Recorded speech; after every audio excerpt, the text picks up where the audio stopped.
Hi guys, you watching flying without limitations. आज की इस वीडियो में हम देख रहे हैं वैदिक साहित्य यानी कि वैदिक लिटरेचर के बारे में। हाँ यार, आज की इस वीडियो में हम देखेंगे सब कुछ वैदिक लिटरेचर के बारे में, पूरा शुरू से लेके एंड तक कि वैदिक लिटरेचर में क्या क्या चीज़ें आती हैं, ये सब हम देखने वाले हैं बिल्कुल डिटेल से। इस वजह से ये वाली वीडियो होगी आपकी बहुत लंबी, तो पेशेंस के साथ इस वीडियो को देखना अच्छे से टाइम लगा के, और चाहो तो पॉज कर करके देख सकते हो कई पार्ट्स में इस वीडियो को। और अगर आपको एक एक करके ये सारी चीज़ें देखनी है तो मैं पहले ही इसकी वीडियो बना चुका हूँ, ये उन सबका कंबाइंड वर्जन है। और हाँ, कुछ उसमें करेक्शन है जो मतलब अपनी शॉर्ट वाली वीडियोस बनी थी, जैसे ऋग्वेद की वीडियो और थोड़ा सा अथर्ववेद की वीडियो में थोड़ा सा करेक्शन है, तो उस करेक्शन को जानने के लिए इस वीडियो से ज़रूर देखना ऋग्वेद और अथर्ववेद वाला पार्ट। तो और भी चीज़ देखना आप इसी वीडियो से। अब फटाफट से स्टार्ट कर देता हूँ देखना, और देखते हैं वैदिक साहित्य में क्या क्या चीज़ें आती हैं। तो अब देखते हैं वैदिक साहित्य के बारे में। वैदिक साहित्य, तो वैदिक साहित्य में क्या कहते हैं, 4 वेद आते हैं, उनके उपनिषद, उनकी ब्राह्मण ग्रंथ, उनके उपवेद, उनके वेदांग और भी कई सारी चीज़ें, उनके ब्राह्मण ग्रंथ वगैरह, मतलब ये सारी चीज़ें आती हैं वैदिक लिटरेचर में। अब एक एक करके हम देखने वाले हैं। हमारी वीडियो पता है किस पैटर्न से चलने वाली है? हमारी वीडियो चलने वाली इस पैटर्न से। पहले हम देखेंगे वेद, उसके बाद देखेंगे हम उसका ब्राह्मण ग्रंथ, फिर उसका ज्ञाता, उसके बाद में उसका उपवेद, उसके बाद उसके उपवेद का ज्ञाता, उसके बाद उसकी संहिताएं वगैरह, तो ये सब हम देखने वाले हैं। और बात आती है उसकी पुराण वगैरह की, उपनिषद वगैरह की, तो वो हम देखेंगे एंड में। हम सारी चीज़ें देखेंगे, हम स्मृति के बारे में भी देखेंगे, तो हम ये सारी चीज़ें देखने वाले हैं इसी वीडियो में। अब फटाफट से हम स्टार्ट कर देते देखना अपने फर्स्ट वेद के बारे में। What is वेद? वेद क्या होते हैं? सबसे पहले हम यही देखते हैं। The Vedas are the religious text which is inform about the religion of Hinduism. Hinduism के बारे में बताते हैं, यानी कि वेदास एक धार्मिक ग्रंथ है जो हमें कौन से धर्म के बारे में बताता है? हिंदू धर्म के बारे में। Which also known as the Sanatan Dharma, जिसे हम स्नातन धर्म भी कहते हैं। किसे? हिंदू धर्म को।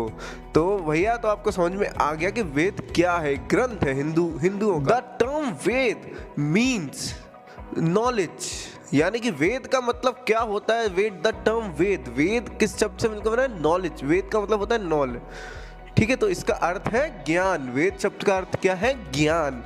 तो अब अगली स्लाइड पे देखते हैं। तो हमें सबसे पहले अब देखना है यहाँ पे कि वेद का टाइम पीरियड क्या है, कब से कब तक मतलब आए थे वेद। तो यार सबसे पहली बात तो ये आती है, वेद शुरुआत से रहे थे, मतलब ये करीब अपना 1500 BCE की बात है। उस टाइम पे वेद आ गए थे करीब, और शुरुआत में कैसे थे? ओरल फॉर्म में थे। उसके बाद में ये 1500 BCE से 500 BCE के बीच में इन्हें मतलब लिखा गया। ये बात कही जाती है वेदों के बारे में। ये 1500 से 500 BC के बीच में जब ये लिखे जा रहे थे, उसी टाइम पीरियड को इंडिया में हम कहते हैं किस नाम से? वैदिक काल के नाम से जानते हैं, यानी कि वैदिक पीरियड। तो यही इंडिया में माना जाता है। अब अगला देखते हैं, अगला क्या है? टाइप्स ऑफ वेद। वेद के प्रकार क्या क्या है? तो पहला प्रकार है भाई ऋग्वेद, मतलब हमारे 4 वेद हैं। पहला कौन सा है? ऋग्वेद। दूसरा है यजुर्वेद, तीसरा है सामवेद, चौथा है अपना अथर्ववेद। तो ये अपने वेद के प्रकार हो गए, मतलब वेद 4 टाइप के होते हैं और ये रहे इनके नाम, है ना? ऋग्वेद, सामवेद, यजुर्वेद और अथर्ववेद। अब अगला देखते हैं, अगला क्या है? क्लासिफिकेशन कैसे किया गया है वेदों का, ठीक है? तो अब ये देखते हैं, प्रत्येक वेद को क्या 4 टाइप्स में डिवाइड किया गया। जैसे कि पहला टाइप है अपना संहिता, दूसरा है आरण्यक, ब्राह्मण, और अगला होता है अपना उपनिषद। तो 4 टाइप हो गए इसके। कौन कौन से हो गए? संहिता, आरण्यक, ब्राह्मण और उपनिषद। तो इंपॉर्टेंट पॉइंट्स है जो याद रखने आपको इन वेदों के बारे में। तो यार हिंदूज ना वेदों को अपौरुषीय मानते हैं, मतलब वो उसका मतलब पता क्या होता है? Super human. तो हिंदू इसे क्या मानते हैं? वेदों को सुपर ह्यूमन, एक तरीके से अपौरुषीय मानते हैं। वेदों की रचना ईश्वर ने की है, और हिंदुइज्म में माना जाता है कहीं कहीं पे कोई कोई लोग ये भी मानते हैं कि ब्रह्मा जी ने वेदों की रचना करी है। ठीक है। गुप्त काल में व्यास थे, व्यास ऋषि थे, मतलब अपने कृष्णद्वयन व्यास थे।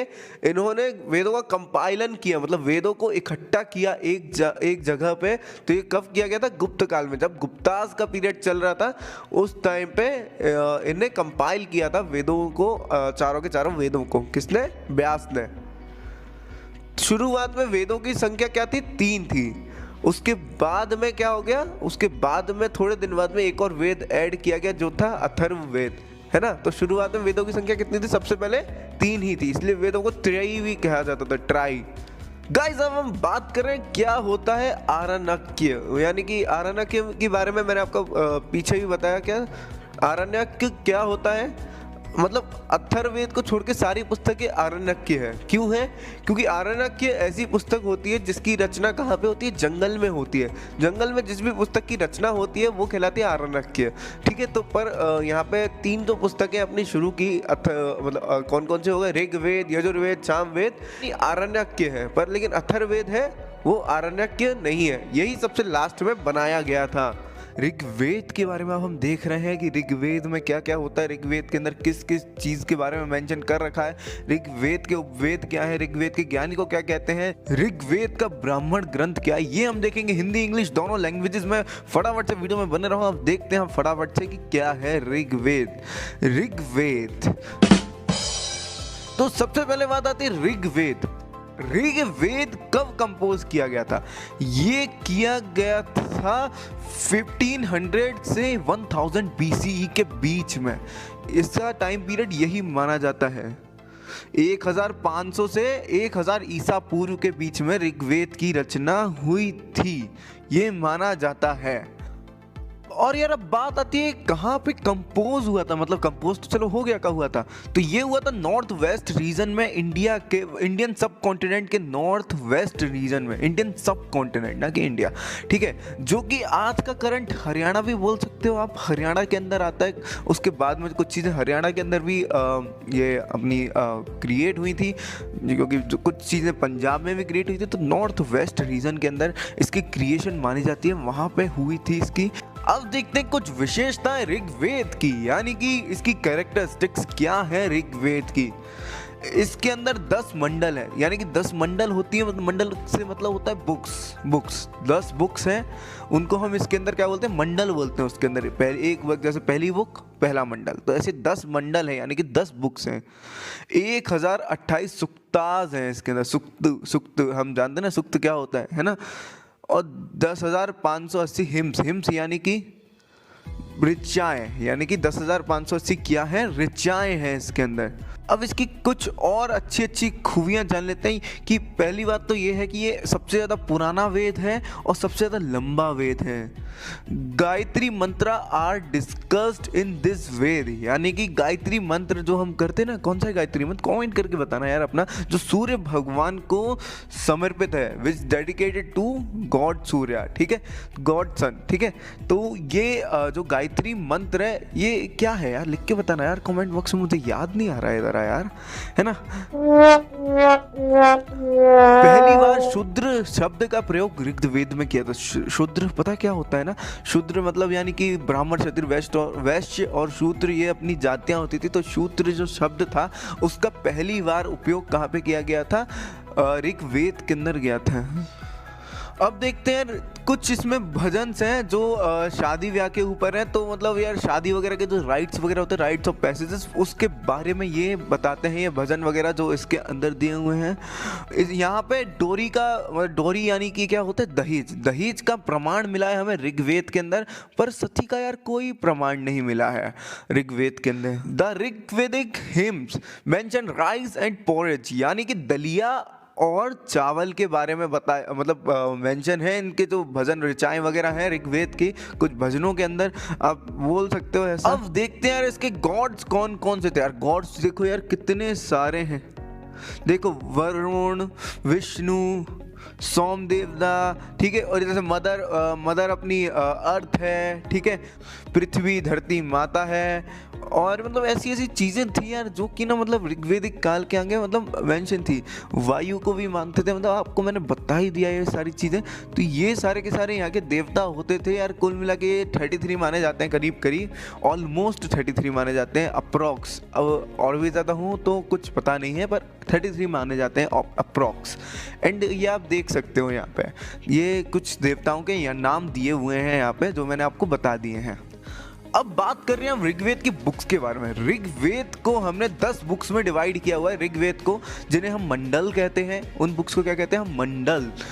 मंडल 2 और 7 सबसे ज़्यादा छोटे हैं और सबसे ज़्यादा पुराने हैं, यानी कि इनका जो कंपाइलेशन हो गया था वो सबसे पहले हो गया था, मतलब यानी कि संग्रह सबसे पहले हो गए थे। और जो मंडल पहला है और 10वां है वो सबसे पुराना है और सबसे बड़ा भी है, ठीक है। ये आप उसके हिसाब से देख सकते हो, हिम्स के हिसाब से यानी कि ऋचाओं के हिसाब से देख सकते हो, सबसे बड़ा भी है। सोम देवता has discussed in a 9th मंडल, यानी 9th 9वें मंडल में सोम देवता की चर्चा है। अब देखते हैं इसके ज्ञानी को क्या कहते हैं। तो यहाँ पे थोड़ा सा मिस प्रिंट हो गया है। इसके ज्ञानी को हम चैत्री नहीं कहते, इसके ज्ञानी को हम कहते हैं होत्री।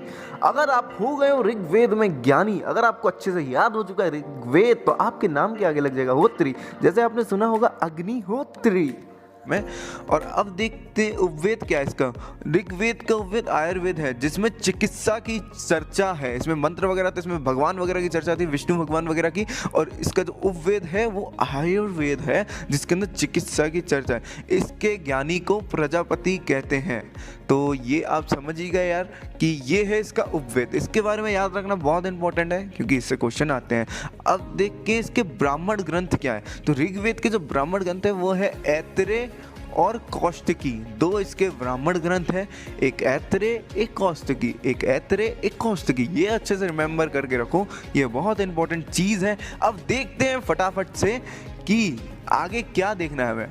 तो गाइस अब हम फटाफट से स्टार्ट कर देते हैं अब सामवेद के बारे में। तो सामवेद पहले हम देखते हैं कि सामवेद क्या है। तो व्हाट इज सामवेद। सामवेद एक ऐसा ग्रंथ है जो जिसमें म्यूजिक है, म्यूजिक यानी कि म्यूजिकल ग्रंथ है, यानी कि इसमें संगीत की चर्चा है। इसके अंदर नोट्स वगैरह दिए हुए हैं संगीत के। इसके अंदर सारे मंत्र ऐसे हैं जो गाए जा सकते हैं। तो अब आप समझ चुके हो सामवेद क्या है। अब देखते हैं कि कितने मंत्र हैं सामवेद के अंदर, जो हम जैसा हम हर वेद के बारे में देखते हुए आ रहे हैं।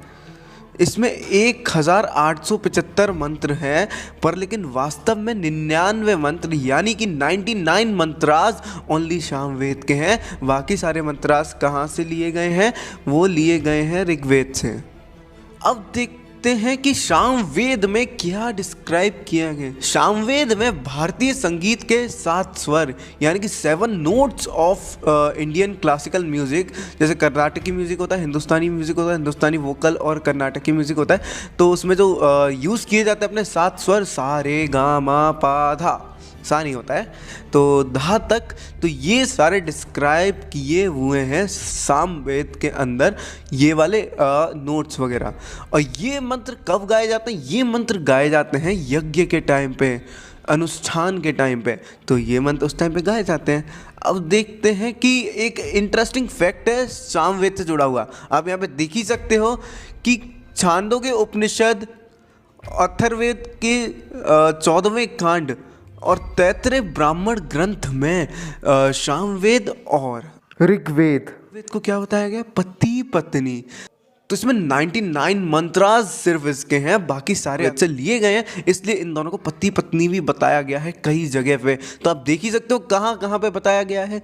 तो यहाँ बताया गया है इसे पति पत्नी, इन दोनों को हस्बैंड एंड वाइफ। अब देखते हैं कि सामवेद के ज्ञाता को क्या कहते हैं। जिसे अच्छे से सामवेद आ जाता है उसे कहते हैं उद्गाथा। उद्गाता मतलब अगर आपको सामवेद अच्छे से याद हो गया, जो सामवेद का गायन करता था, जो मतलब जो ब्राह्मण था जो सामवेद को सुनाया करता था, उसको क्या कहते हैं उद्गाथा। तो इसके ज्ञानी को क्या कहते हैं उद्गाथा, सामवेद के ज्ञानी को। अब अगर हम देखें कि इसका उपवेद क्या है, तो इसका उपवेद है गंधर्व वेद। गाने से आप याद कर सकते हो इसे, गंधर्व वेद, सामवेद गंधर्व वेद। इसके ज्ञानी को क्या कहते हैं, इसके ज्ञानी को कहते हैं नारद। तो नारद जी इसके ज्ञानी हैं, आप देख सकते हो यहाँ पे। अब देखते हैं कि इसका ब्राह्मण ग्रंथ कौन सा है। ब्राह्मण ग्रंथ कौन सा है सामवेद का, वो है पंचविश। तो पंचविश है, वैसे आप और भी देख सकते हो, पर लेकिन पंचविश जो इम्पोर्टेंट इसका ब्राह्मण ग्रंथ है एक। और अगर हम बात करें अब अगली क्या है, अब देखते हैं यजुर्वेद क्या है, कब ये बना था और इसके अंदर क्या क्या चीज़ों के बारे में बताया गया है, और एग्जाम से रिलेटेड क्वेश्चंस वगैरह सब कुछ हम इसकी वीडियो में देखेंगे। तो अब चलते फटाफट से स्टार्ट करते हैं, let's get started. Yajurveda, when was Yajurveda written, ये कब लिखा गया था? यजुर्वेद लिखा गया था अर्ली आयरन एज में। अर्ली आयरन एज उस टाइम पे ईयर कौन से होंगे? ईयर होंगे अपने 1400 टू 800 BC के बीच में, यानी कि 1400 से 800 ईसा पूर्व के पहले ये यजुर्वेद लिखा गया था। अब देखते हैं कि यजुर्वेद में क्या क्या डिस्क्राइब किया है, क्या क्या बताया गया है। यजुर्वेद में है क्या क्या? यजुर्वेद में वॉर है, यानी कि युद्ध की चर्चा है। यजुर्वेद में सैक्रिफिशियल फायर है, यानी कि यज्ञ की चर्चा है। और रिचुअल्स भी हैं, उनकी भी चर्चा, यानी कि कर्म और कांडों की चर्चा है। और बाकी आप देख सकते हो हिंदी इंग्लिश दोनों में लिखा है, हिंदी वाले नीचे पढ़े, इंग्लिश वाले ऊपर पढ़े। तो यार आप देख ही सकते हो। अब फटाफट से अब हम देखते हैं अगली चीज़। अब यजुर्वेद के जो यज्ञ होते थे उसके अंदर मतलब जो मंत्र गाए जाते थे उसमें वो क्या क्या दिखाते थे। तो जो मंत्र गाए जाते थे उसमें उसमें यज्ञ वगैरह का जो वर्णन होता था तो उसके बारे में बताया गया है। और जो प्रसाद होता था वो आमतौर में घी, दूध, सुगंधित बीज वगैरह ये सारी चीज़ें प्रसाद में दी जाती थी। तो यार यजुर्वेद के मंत्र यही सारी चीज़ें बताते थे। अब इसमें यार मंत्र कितने थे यार, ये भी हमें पता होना चाहिए ना यार। यजुर्वेद हम देख रहे हैं तो इसमें कितने मंत्र थे? 1990 मंत्र थे इसके अंदर, यानी कि 1990 मंत्रास थे यजुर्वेद के अंदर। अब देखते हैं कि इसके पार्ट्स कितने थे। इसके पार्ट्स थे 2, जिसे बोलते थे हम कृष्ण यजुर्वेदा, जिसके अंदर होते थे प्रोज यानी कि गद्य, यानी कि लिखा हुआ मतलब कहानी टाइप का होता था उसके अंदर। और एक है अपना शुक्ल यजुर्वेद, जिसके अंदर ज़्यादातर हमें पद्य वगैरह मिलते थे, मंत्रास वगैरह, मतलब ये सारी चीज़ें मिलती थी हमें। तो आप देख ही सकते हो ये इसके 2 पार्ट्स थे यजुर्वेद के। यजुर्वेद के अगर हम बात करें कि शुक्ल यजुर्वेद की अगर हम बात करते हैं तो इसके अंदर 16 रिशंजन्स थे। 16 रिशंजन यानी कि 16 कर्मकांड की चर्चा थी इसके अंदर, जिसमें से सिर्फ 2 रिशंजन्स हैं जो बचे हुए हैं अब तक, जो हमें आज भी पता है। एक है मध्याह्न दिना और कर्णव, ये इसके 2 रिशंजन्स हैं जो कि बचे हुए हैं अभी भी। अगर हम बात करते हैं कृष्ण यजुर्वेद की, इसमें कितने थे? 86 थे लगभग रिशंजन्स। और इसमें अगर हम बात करें तो कितने बचे थे? तो इसमें बचे थे इसके भी 86 में से ओनली 4 रिशंजन्स थे जो कि बचे हुए थे। कौन कौन से हैं? पहला है तैत्तिरीय संहिता, मैत्राणी संहिता, आठ संहिता और कपिथला संहिता। तो ये इसके बचे हुए थे अपने कृष्ण और शुक्ल यजुर्वेद की। अब बात हो गई है यहाँ पे ख़त्म। अब देखते हैं भैया कि यजुर्वेद के ब्राह्मण ग्रंथ कौन कौन से थे। इसके 2 ब्राह्मण ग्रंथ थे, पहला था तैत्तिरीय और दूसरा था षटपट। षटपट यानी कि 100% यानी 100। तो तैत्तिरीय और षटपट 2 इसके ब्राह्मण ग्रंथ थे। ये पूछ लिए जाते हैं एग्जाम्स में इजीली। अगर हम बात करते हैं कि इसके स्कॉलर को किस नाम से जानते हैं, इसके ज्ञानी का अधूर्य कहते हैं, ठीक है। तो ये इसका ज्ञानी था, यानी कि इसका स्कॉलर या इसका नॉलेजेबल पर्सन मान सकते हो, जिससे अच्छे से यजुर्वेद याद है, जो अच्छे से यजुर्वेद में माहिर है, वो कहलाया जाएगा इसका ज्ञानी। तो उसके आगे क्या लग जाता है? अधर्यो। जैसे हमें याद हो गया तो हमारे नेम क्या है? अधर्यो लग जाएगा, अधर्यो। तो अब देखते हैं आगे कि इसके सबवेद यानी कि उपवेद क्या है यजुर्वेद का। इसका उपवेद है धनुर्वेद। धनुर्वेद के ज्ञानी को क्या कहते हैं? धनुर्वेद के ज्ञानी को कहते हैं हम विश्वामित्र। हाँ तो यार यजुर्वेद का उपवेद क्या है? अपना धनुर्वेद। धनुर्वेद के ज्ञानी विश्वामित्र हो गए। अगर आप ज्ञानी हो चुके हो धनुर्वेद में तो आप भी हो चुके हो विश्वामित्र। तो अब फटाफट से अब हम देख लेते हैं अगली चीज़ हमें क्या देखनी है। तो देखते हैं जल्दी से अथर्ववेद के बारे में। अथर्ववेद के बारे में हम सबसे पहले देखते हैं कि अथर्ववेद कब लिखा गया था। अथर्ववेद सबसे बाद में इसकी रचना हुई थी उत्तर वैदिक काल में, लगभग 1000 ईसा पूर्व के बाद का ऐसा माना जा सकता है। तो लेटर वैदिक पीरियड में इसकी क्रिएशन हुई थी, आप देख ही सकते हो यहाँ पे। अब देखते हैं कि अथर्ववेद को किसने लिखा था। अथर्ववेद की रचना अथर्वण तथा अंगिरस ऋषियों द्वारा इसकी रचना की गई थी। तो भैया तो इनने एक्चुअल में संकलित किया था और इसे कंपोज किया था, तो आप देख ही सकते हो इसकी रचना के बारे में, अथर्ववेद की रचना के बारे में। अगर हम बात करते हैं इसके अंदर क्या क्या डिस्क्राइब किया गया, ब्रह्म ज्ञान के बारे में बताया गया, इसके अंदर औषधि प्रयोग यानी कि दवाइयों ड्रग्स का कैसे यूज़ करते हैं हम, ये सारी चीज़ें बताई गई अथर्ववेद के अंदर कि ड्रग्स को कैसे यूज़ कर सकते हैं, दवाई वगैरह के बारे में मतलब बता रखा है, औषधि के बारे में, रोग निवारण के बारे में बता रखा है, यानी कि डिसीज़ का जो डिसीज़ क्योर, डिसीज़ का प्रिवेंशन, इस सब चीज़ों के बारे में अथर्ववेद के अंदर हमें बता रखा है। तंत्र मंत्र के बारे में बता रखा है हमें अथर्ववेद के अंदर। टोना टोटका के बारे में बता रखा है, टोना टोटका मतलब जादू वगैरह, ये सारी चीज़ें कैसे होती हैं, ये सारी चीज़ें बताई गई अथर्ववेद में। और अगर हम बात करते हैं कि इसके अंदर कितने मंत्र हैं, कुल 20 कांड हैं और 710 सूक्त हैं और 5987 मंत्र हैं, यानी कि 5987 मंत्राज हैं इसके अंदर अथर्ववेद के अंदर। अगर हम बात करते हैं कि इसके स्कॉलर को क्या बोलते हैं, उन्हें बोलते हैं हम ब्रह्मा जी, यानी कि ब्रह्मा बोलते हैं हम स्कॉलर को, जो भी मतलब इसका ज्ञानी हो जाता है, जो इसका विद्वान हो जाता है अथर्ववेद का, उसे हम ब्रह्मा बोलते हैं। अगर हम बात करें इसका ब्राह्मण ग्रंथ कौन सा है, तो वो है गौपथ ब्राह्मण ग्रंथ है, वो अथर्ववेद का ब्राह्मण ग्रंथ है। अगर हम बात करें कि इसका उपवेद क्या है, तो उपवेद है इसका शिल्प वेद, जिसके ज्ञानी को कहते हैं विश्वकर्मा। अब देख रहे हैं हम वेदांग के बारे में कि वेदांग क्या है। तो सबसे पहले देखते हैं कि वेदांग क्या होते हैं। वेदांग वेदों को भली भांति समझने के लिए वेदांग की रचना करी गई। वेदों का अर्थ जानने के लिए हमें वेदांग की ज़रूरत पड़ती है, यानी कि अगर हम वेदों को अच्छे से समझना चाहते हैं तो हमें वेदांग पढ़ने पड़ेंगे। वेदांग अगर हम पढ़ लेंगे तो हम वेदों को अच्छे से समझ सकते हैं, उसका उच्चारण सही से कर सकते हैं, उसका मतलब समझ सकते हैं, उसका प्रोनाउंसिएशन मतलब सब कुछ हम कर पाएंगे अगर हम वेदांग को पढ़ लेते हैं। तो अब देखते फटाफट से कितने वेदांग होते हैं। पहले तो हमारे पास है टोटल 6 वेदांग होते हैं टोटल। अगर हम बात करें कि क्या क्या नाम है इन वेदांग के, तो अब एक एक करके हम सारे वेदांग को देखते हैं और उसमें क्या है क्या नहीं है ये सब हम देखते हैं। पहला है व्याकरण यानी कि ग्रामर, मतलब शब्द रूप, धातु रूप और जितनी भी विभक्तियाँ वगैरह होती है संस्कृत में, ये सब अगर हम समझना चाहते हैं, संस्कृत को हम अगर समझना चाहते हैं तो हमें ग्रामर पढ़नी ही पड़ेगी भाई। अगर आपने संस्कृत पढ़ी है तो आपको पता होगा कैसी ग्रामर होती है संस्कृत में, धातु रूप, शब्द रूप और भी विभक्ति वगैरह, पता नहीं क्या क्या क्या बहुत सारी चीज़ें होती हैं, ये सब आपको पढ़ना पड़ेगा। अगर आप ये सब नहीं पढ़ोगे अच्छे से तो आप वेदों को समझ ही नहीं पाओगे। जब तक आपको ग्रामर नहीं आएगी तब तक आप वेदों को समझ नहीं पाओगे। ग्रामर को समझने के लिए एक बहुत अच्छा ग्रंथ है जो कि पाणिनि जी ने लिखी है, एक बुक जिसका नाम है अष्टाध्यायी। तो पाणिनि जी की जो बुक है अष्टाध्यायी, तो आपको ये पढ़नी पड़ेगी, तो आप अच्छे से ग्रामर में महारत हासिल कर लोगे संस्कृत की ग्रामर में। अगर हम अगले वेदांग की बात करते तो वो है ज्योतिष यानी कि एस्ट्रोलॉजी।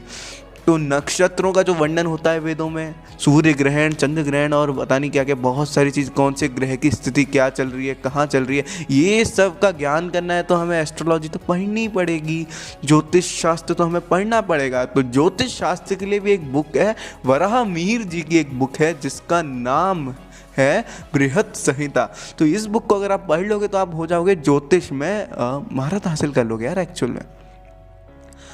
अगर हम देखते हैं अगले अंक को, वेदांग को, तो वो है निरुक्त की बुक। वैसे निरुक्त शास्त्र है तो मतलब शब्दों की उत्पत्ति कैसी हुई, व्युत्पत्ति कैसे हुई, ये निरुक्त बताता है। इस विषय पर यही महत्वपूर्ण ग्रंथ है यास्काचार्य जी का। यास्काचार्य जी एक ऋषि थे जिन्होंने निरुक्त शास्त्र लिखा, मतलब निरुक्त शास्त्र लिखा। तो ये ग्रंथ बहुत अच्छा है, इसको अगर आप पढ़ लोगे तो शब्दों की उत्पत्ति कैसे हुई तब ये सब जान पाओगे। तो ये आपको पढ़ना चाहिए निरुक्त शास्त्र को, अगर आप वेद को समझना चाहते हो अच्छे से। तो ये अपना तीसरा अंग हो गया। अगर आप 2 अंग और बोलो तो क्या क्या, व्याकरण, ज्योतिष और निरुक्त, 3 अंग हमारे हो चुके हैं। अब अगर हम चौथा अंग देखें तो वो है शिक्षा यानी कि एजुकेशन। अगर हमें शिक्षा नहीं है, हमें ये कैसे प्रोनाउंस करना है, वर्ड्स को कैसे उच्चारण करना है, किस चीज़ का उच्चारण कहाँ पे होगा, किस चीज़ का उच्चारण जीभ से होगा, किस चीज़ का उच्चारण तालू से होगा, किस चीज़ का उच्चारण गले से होगा, किस चीज़ का उच्चारण होठ से होगा, तो ये सारी चीज़ें हम शिक्षा लेके ही हमें पता चलता है।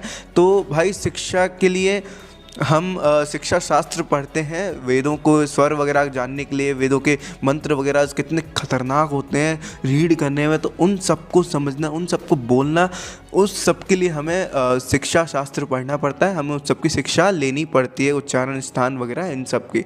तो शिक्षा हो गया अपना ये चौथा अंग। अगर हम पांचवा अंग देखें तो वो है कल्प। कल्प वेदों में जिस यज्ञ आदि कर्म कांडों का उल्लेख होता है, इन सब की विधि क्या होगी, कैसे विधि कैसे करा जाएगा, क्या करा जाएगा, मतलब किस जगह को किस विधि से करना है, क्या करना है, कर्म कांड कैसे करना है, तो ये सब समझने के लिए हमें कल्प शास्त्र पढ़नी पड़ती है। तो कल्प शास्त्र, तो ये अपना कौन से नंबर का अंग हो गया, तो आप बताओ मुझे कमेंट करके। चलो अगला है अपना छंद।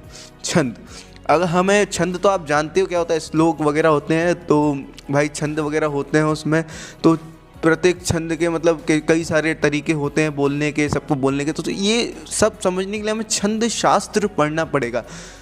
तो इंग्वल मुनि द्वारा रचित छंद सूत्र ये सबसे प्राचीन साहित्य है, मतलब छंद में अगर आप देखोगे तो पिंगल मुनि द्वारा रचित छंद सूत्र। तो ये हो गया अपना लास्ट वेदांग। तो आप फटाफट से मुझे कमेंट करके बताओ कि आपको 6 के 6 वेदांग याद हुए या नहीं। कमेंट में फटाफट से लिखो जल्दी से, जिससे आपको यहीं की यहीं रिकॉल हो जाएंगे सारे के सारे। फटाफट से लिखो 6 के 6 वेदांग। तो अब देखते हैं अब आगे क्या देखना है हमें इस वीडियो में। अब स्टार्ट करते हैं फटाफट से पुराण के बारे में देखना। अब स्टार्ट करते हैं। सबसे पहले देखते हैं कि पुराण का अर्थ क्या है। पुराण का शाब्दिक अर्थ है पुरानी कथा, जिसमें पुरा का अर्थ है पुरागत या अतीत। पुरा शब्द का अर्थ क्या है, पुरागत या अतीत। और अण शब्द का अर्थ होता है बतलाना, यानी कि अतीत का बतलाना या अतीत का कहना पुराण कहलाता है। यानी कि शाब्दिक अर्थ क्या है इसका, पुरानी कथा। तो ये है अपना पुराण का मीन्स। तो आप इंग्लिश में पढ़ना चाहते हो तो यहाँ पे नीचे रेड में इंग्लिश में लिखा है, बाकी ऊपर लिखा ही है आपका। तो अब अगर हम अगली चीज़ देखते हैं कि पुराण क्या है, क्या होती है पुराण। माना जाता है कि सृष्टि की रचना मतलब सृष्टि के जो रचनादाता थे, मतलब जो ब्रह्मा जी थे जिन्होंने सृष्टि की रचना करी थी, माना जाता है उन्होंने सबसे पहले जिस धर्म ग्रंथ की रचना करी थी उससे पुराण कहते हैं। तो इसको हम पुराण कहते हैं, मतलब वेदों से भी पुराना एक तरीके से आप मान सकते हो अगर ऐसे देखा जाएगा इसे। तो अगर हम अगली चीज़ देखें पुराण में क्या वर्णित है, तो पुराण में पुरुष को, मतलब पुरुष या मनुष्य को, एक्चुअली मनुष्य को धर्म एवं नीति के अनुसार जीवन व्यतीत करने की शिक्षा देते हैं। पुराण मनुष्य के कर्मों का विश्लेषण कर उन्हें दुष्कर्म करने से रोकते हैं। तो पुराणों में ये सब वर्णित है। पुराणों में देवी देवता को केंद्र में रखकर पाप पुण्य धर्म अधर्म इन सब चीज़ों की चर्चा करी गई है पुराण में, कि धर्म अधर्म क्या है, देवी देवता के बारे में बताया गया है। हिंदुइज्म से रिलेटेड है, आपको पता ही है, पूरी की पूरी हिंदू धर्म से रिलेटेड है पुराण। तो ये मतलब अच्छे आदर्श वगैरह क्या होते हैं रहने के या क्या, ये सारी चीज़ें हमें पुराण में पता चलती हैं। पुराण और वेद का क्या रिलेशन है एक दूसरे से, तो अगर हम देखें तो पुराण वस्तुतः वेदों का विस्तार मानी जाती है। वेदों का विस्तार यानी कि वेदों का विस्तार, वेदों को यानी कि डिस्क्रिप्शन, वेदों की डिस्क्रिप्शन। वेद बहुत ही जटिल तथा शुष्क भाषा शैली में लिखे गए हैं, यानी कि वेद बहुत ही ज़्यादा डिफ़िकल्ट लैंग्वेज में लिखे हैं, उन्हें समझना आसान नहीं है, बहुत मुश्किल है। वेदों की भाषा बहुत कठिन है, उसको समझना ईजी नहीं है।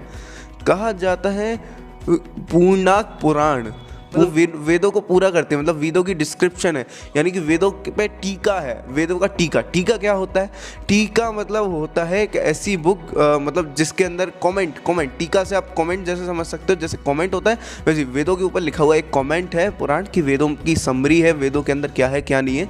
तो ये भाई पुराण का मतलब है। तो पुराण एक टीका मात्र मानी जाती है वेदों के ऊपर, तो ये आप देख सकते हो। अब अगर अगला चीज़ देखें कि पुराण की रचना किसने करी, तो वेद व्यास जी ने पुराण को या तो आप मान लो संकलित किया था या इसकी पुनः रचना करी थी वेद व्यास जी ने। तो इन्होंने ही पुराण को भी संकलित किया था, पुराण की पुनः रचना करी थी। अब अगर हम देखें पुराण कितनी होती हैं संख्या में, तो पुराणों की संख्या प्राचीन काल से ही 18 मानी गई है। तो अब देखते हैं कि 18 पुराण कौन कौन से, अब ये देखना भी तो ज़रूरी है। 18 पुराण तो हैं पर कौन कौन से हैं, तो अब देखते हैं फटाफट से 18 पुराण कौन कौन से हैं। पुराणों की सूची, एक है ब्रह्म पुराण, दूसरी है पद्म पुराण, तीसरी है विष्णु पुराण। तो इसके जो उपनाम वगैरह हैं, जो अगर अलग अलग नामों से जानता है वो मैंने ब्रैकेट में यहाँ पे लिख रखे हैं, आप देख सकते हो। चौथी है वायु पुराण, पांचवी है भागवत पुराण, और अगर हम बात करें अगली पुराण की तो छठवीं है नारद पुराण, सातवीं है मार्कंडेय पुराण, आठवीं है अग्नि पुराण,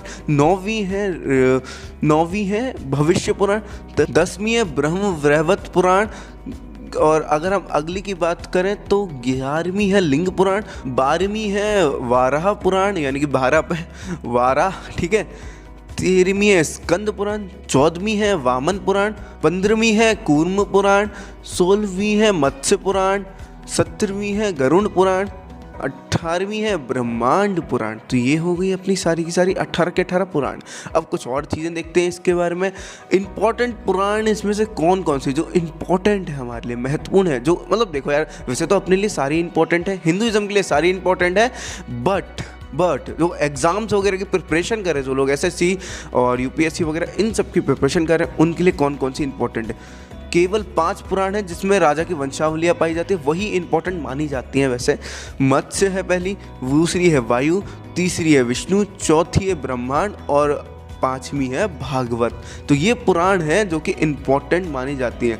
अगली देखा है तो सबसे बड़ी पुराण कौन सी, ये भी हमारे लिए जानना इंपॉर्टेंट है, ये भी क्वेश्चन आ जाता है। तो स्कंद पुराण 18 पुराणों में सबसे बड़ी पुराण है। ये मतलब इसकी संख्या क्या, मतलब इसके अंदर जो इतने श्लोक वगैरह जो भी चीज़ें दी हुई हैं, ऋचाएँ वगैरह, उसके हिसाब से सबसे बड़ी पुराण है ये, साइज़ के हिसाब से स्कंद पुराण। तो इंपॉर्टेंट हमने देख ही लिया। अब अगर आप चाहते हो कि मैं एक एक पुराण पे वीडियो बनाऊं कि क्या क्या इंपॉर्टेंट चीज़ें दी हुई हैं, एक एक निचोड़ लेकर आऊँ एक एक पुराण का कि उसके अंदर क्या क्या इंपॉर्टेंट चीज़ बताई गई हैं, तो आप मुझे कमेंट करके बताओ, तभी मैं लेकर आऊँगा पुराण, एक एक करके सारी पुराणों पर वीडियो सेपरेट ये क्या क्या बताया गया है हर एक पुराण में। और बाकी इस वीडियो को ज़्यादा से ज़्यादा लाइक करो, जिससे मैं मोटिवेट हूँ वीडियो बनाने के लिए पुराण पर। उपनिषद के बारे में फटाफट से हम देखना स्टार्ट कर देते हैं। उससे पहले बता दूं, अगर कोई चैनल पे न्यू है तो सब्सक्राइब करना, वीडियो को लाइक करना, कमेंट भी कर देना एक अच्छा सा। अब चलते फटाफट से स्टार्ट करते हैं अपनी वीडियो। तो सबसे पहले देखते हैं कि मीनिंग क्या है उपनिषद का। उपनिषद शब्द का साधारण मतलब तो यही होता है समीप बैठना, यानी कि पास में बैठ के कुछ शिक्षा वगैरह लेना।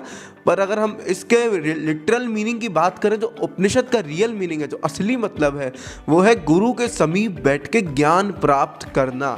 यानी कि उपनिषद मतलब होता है गुरु के समीप बैठ के ज्ञान प्राप्त करना।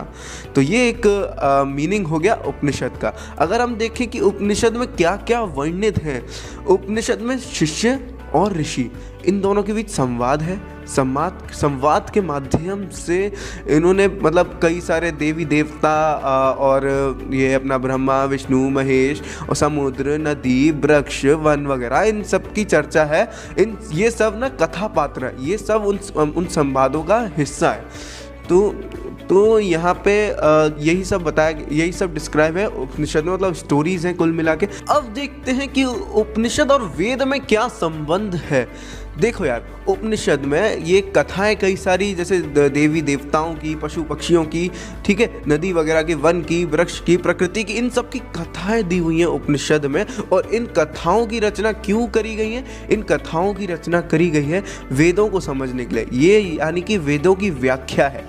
जैसे पुराण के साथ था वैसे ही इसके साथ है, ये वेदों की व्याख्या है। इसके अंदर हमें वेदों की व्याख्या बताई गई है। इसके अंदर जो कथाएं हैं, कथा के माध्यम से हमें वेदों को समझाया गया है बहुत अच्छे से कि वेद क्योंकि बहुत ज़्यादा जटिल भाषा में थे, बहुत ज़्यादा जटिल भाषा में थे, इसलिए उपनिषद में वेदों की बातों को ही एक स्टोरी के माध्यम से, एक कथा के माध्यम से समझाया गया है अच्छे से, जिसमें गुरु और शिष्य संवाद करते हैं, यानी कि एक दूसरे से प्रश्न उत्तर पूछते हैं। तो उससे हमें पता चलता, उससे हमें वेदों का जो ज्ञान है वो मालूम होता है। अगर हम बात करें उपनिषदों को वेदांता भी कहा जाता है। वेदांता मतलब वेदों का अंत, और कहीं कहीं पे तो उपनिषदों को वेदों का हिस्सा ही माना जाता है। तो मतलब वेदों का हिस्सा एक तरीके से उपनिषद, वेदों का अंत माना जाता है उपनिषदों को, तो इसलिए से वेदांता भी कहा जाता है। अब अगर हम देखें कितनी उपनिषद हैं यहाँ पे, वैसे तो उपनिषद 108 हैं, पर 13 उपनिषदों को ही सिर्फ मान्यता प्राप्त है।